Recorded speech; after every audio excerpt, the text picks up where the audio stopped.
merapikan kota yang kita cintai ini. Setuju? Mau dukung saya? Yakin sama saya? Ya.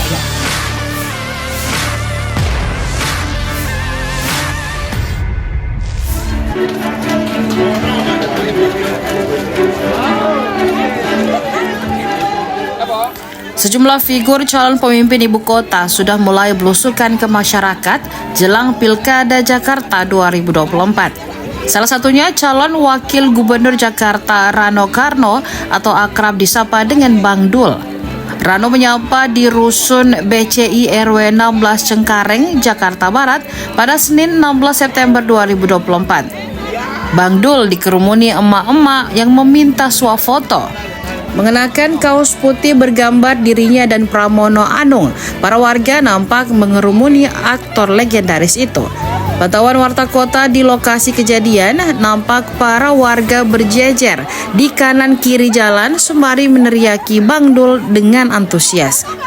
Mereka juga berebut hendak bersuah foto bersama Bang Dul yang merupakan idolanya sejak dahulu. Sementara Bang Dul nampak menyapa warga hingga para emak-emak yang mengajaknya salaman hingga selfie ria.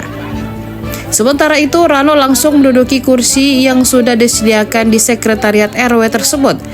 Dalam sambutannya, Rano Karno mengatakan bahwa pihaknya akan senantiasa turun ke masyarakat hingga ke dalam gang padat penduduk untuk menyapa warga, mendengar aspirasi hingga mencari solusi.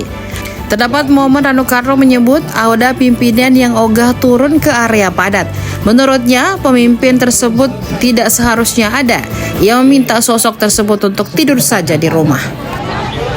Kalau nggak masuk di tempat yang padat, jangan jadi pimpinan. Tidur aja di rumah. Ibu bapak sekalian, mungkin ini kunjungan saya yang pertama.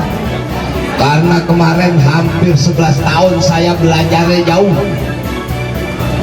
belajarnya, tahu di mana? Di Serang, Banten. Download Tribun X sekarang, menghadirkan lokal menjadi Indonesia.